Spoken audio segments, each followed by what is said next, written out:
Hello friends, welcome to Aarthi's kitchen. நம்ம இன்றைக்கி கேழ்வரகு மாவில் கூழ் எப்படி பண்ணுறதுன்னு பார்க்க போகிறோம். இந்த கேழ்வரகு கூழ் உடலுக்கு நல்ல குளிர்ச்சி தரக்கூடியது. அதனால் இதை சம்மரில் எடுத்துட்டோன்னா ரொம்ப நல்லது. கேழ்வரகுல பார்த்தீங்கன்னா கால்சியம், ஃபைபர்ஸ் இதெல்லாம் நிறைய இருக்குது. அதனால் ஏதாவது ஒரு ஃபார்மில் நம்ம சாப்பாட்டோடு சேர்த்துட்டு வந்தால் ரொம்ப நல்லது. இந்த மாதிரி கேழ்வரகு கூழாவோ அல்லது கேழ்வரகுல அடை, தோசை, புட்டு, இடியாப்பம் அந்த மாதிரியும் எடுத்துக்கலாம். இப்போ இந்த கேழ்வரகு கூழை எப்படி பண்ணுறதுன்னு பார்க்கலாம். முதல்ல ஒரு மிக்ஸி ஜாரில் 3 டேபிள் ஸ்பூன் அரிசி எடுத்துக்கோங்க. இது பச்சரிசியாகவும் இருக்கலாம், புழுங்கல் அரிசியாகவும் இருக்கலாம். இப்போது இந்த அரிசியை ரவை மாதிரி கொஞ்சம் கொரகொரப்பாக அரைச்சி எடுத்துகிட்டு வந்துடலாம். இப்போது அரைச்சி எடுத்துகிட்டு வந்துட்டோம். அரிசி ரவை பார்த்திங்கன்னா இந்த மாதிரி கொஞ்சம் கொரகொரப்பாக இருக்கணும். இது அப்படியே ஓரமாக இருக்கட்டும். அடுத்தது ஒரு பாத்திரத்தில் 1 கப் அளவுக்கு கேழ்வரகு மாவு எடுத்துக்கலாம். இது கடையில் வாங்கின கேழ்வரகு மாவு தாங்க. இப்போ இந்த கேழ்வரகு மாவோட 1.5 கப் அளவு தண்ணி சேர்த்து கட்டி எதுவுமே இல்லாமல் கரைச்சி வச்சுக்கலாம். இந்த மாதிரி கரைச்ச மாவை ஒரு 4 மணி நேரத்துக்கு புளிக்க வச்சுக்கலாம்.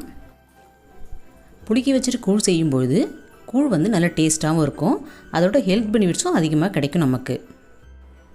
இப்போது டைம் பார்த்தீங்கன்னா மதியம் 2 மணி இருக்கும். இதை ஈவினிங் 6 o'clock கூழ் மாதிரி செஞ்சு வச்சிடலாம். நம்ம கரைச்ச மாவோட கன்சிஸ்டன்சி பார்த்திங்கன்னா இந்த மாதிரி தான் தண்ணியாக இருக்கணும். இப்படி இருந்தால் தான் கூழ் கிளறும்போது கட்டி பிடிக்காது. இப்போ கரைச்ச மாவை ஒரு பிளேட் போட்டு மூடி 4 மணி நேரத்துக்கு புளிக்க வச்சுக்கலாம். மாவு கரைச்சி வச்சு 4 மணி நேரம் ஆகிடுச்சு. நம்ம கூழ் செய்ய ஆரம்பிக்கலாம். அதுக்கு ஒரு பாத்திரத்தில் 4 கப் அளவுக்கு தண்ணி ஊற்றிக்கோங்க. 1 கப் மாவுக்கு 4 கப் அளவு தண்ணி சேர்த்துக்கோங்க. நம்ம ஆல்ரெடி மாவில் 1.5 கப் தண்ணி சேர்த்து கரைச்சிருக்கோம். இப்போது இந்த தண்ணி கொஞ்சம் சூடாகட்டும். இந்த தண்ணி கொதிக்கணுங்கிற அவசியம் இல்லைங்க, சூடு ஏறினா போதும். இந்த தண்ணியில் நம்ம ரவை மாதிரி ஆல்ரெடி அரைச்சி வச்சுருந்த அரிசியை சேர்த்துக்கலாம். இப்போ ஒரு தடவை நல்லா மிக்ஸ் பண்ணி விட்டுட்டு ஸ்டவ்வை மீடியம் ஃப்ளேமுக்கு மாற்றிட்டு இந்த அரிசி ஒரு 3/4 பாகம் வேகிற அளவுக்கு வேக வச்சுக்கலாம். இப்போ இது வேகட்டும்.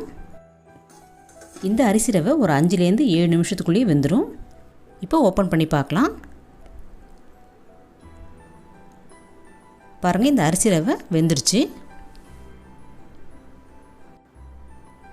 இந்த மாதிரி ஒரு 75% அளவுக்கு குக்கானால் போதும்.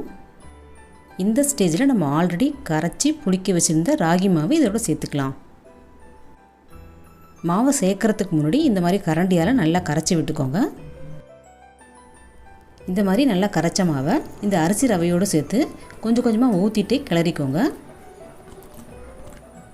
இந்த மாதிரி ஊற்றிட்டே கிளறும்போது கட்டி எதுவுமே பிடிக்காது. இப்போ மாவு கரைச்ச பாத்திரத்தில் இன்னொரு 1 கப் தண்ணி ஊற்றி அலசி ஊற்றிக்கோங்க. மொத்தமாக நம்ம ஊற்றின தண்ணி பார்த்திங்கன்னா 1 கப் மாவுக்கு 6.5லேருந்து 7 கப் அளவு தண்ணி ஊற்றிருக்கோம். இப்போது இந்த கூழை நல்லா ஒரு தடவை மிக்ஸ் பண்ணி விட்டுட்டு ஸ்டவ் ஃபுல்லாக சிம்முக்கு மாற்றிட்டு ஒரு மூடி போட்டு மூடி ஒரு 10 நிமிஷத்துக்கு வேக வச்சுக்கலாம். ஸ்டவ் சிம்மில் தாங்க இருக்கணும். இப்போது 5 நிமிஷம் ஆகியிருக்கு. இந்த மாதிரி 5 நிமிஷத்துக்கு ஒரு தடவை ஓப்பன் பண்ணி மிக்ஸ் பண்ணி விட்டுக்கோங்க. இந்த ஸ்டேஜில் ஒரு 1/2 டேபிள் ஸ்பூன் அளவுக்கு உப்பு சேர்த்துக்கலாம். உப்பு சேர்த்து நல்லா மிக்ஸ் பண்ணி விட்டுட்டு மறுபடியும் ஒரு 5 நிமிஷத்துக்கு மூடி வச்சுக்கோங்க. ஸ்டவ் கண்டிப்பாக சிம்மில் தாங்க இருக்கணும். பாருங்கள், கட்டி எதுவுமே பிடிக்காமல் கூழ் நல்ல ஸ்மூத்தாக இருக்குது. சால்ட் போட்டு நல்லா மிக்ஸ் பண்ணதுக்கப்புறமா மூடி போட்டு வேக வச்சுக்கலாம். இப்போ மொத்தமாக ஒரு 10லேருந்து 15 நிமிஷம் ஆகியிருக்கும். ஓப்பன் பண்ணி பார்க்கலாம். இப்போ பார்த்தீங்கன்னா கூழ் நல்லா வெந்துருச்சு. கலர் பார்த்தாலே உங்களுக்கு தெரியும், நல்லா ஷைனிங்காக இருக்குது. பாருங்கள், இந்த மாதிரி இருந்தாலே நல்லா வெந்துருச்சுன்னு அர்த்தம்.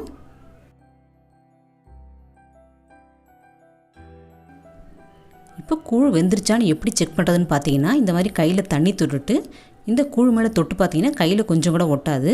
அந்த மாதிரி ஒட்டாமல் இருந்ததுன்னா கூழ் நல்லா வெந்துருத்துன்னு அர்த்தம். இப்போது டைம் பார்த்தீங்கன்னா ஒரு ஈவினிங் 6:30 இருக்கும். இப்போ நம்ம செஞ்ச கூழை ஒரு பிளேட் போட்டு மூடி அடுத்த நாள் காலையில் ஒரு 7 o'clock ஓப்பன் பண்ணி பார்க்கலாம்.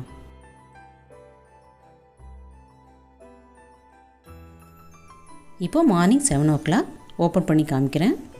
பாருங்கள், திறக்கும்போது நல்ல வாசனையாக இருக்குது. இப்போது இந்த மாதிரி இருக்கிற கூழை நமக்கு தேவையான அளவு எடுத்து கரைச்சிக்கலாம். சிலர் இந்த கூழை கரைக்காமல் அப்படியே கெட்டியாகவே குழம்போடு தொட்டு சாப்பிடுவாங்க. இப்போது நமக்கு தேவையான அளவு எடுத்து கரைச்சிக்கலாம். இப்போது இந்த கூழை இந்த மாதிரி ஸ்பூனாலேயோ அல்லது கையாலேயோ நல்லா கரைச்சிக்கோங்க.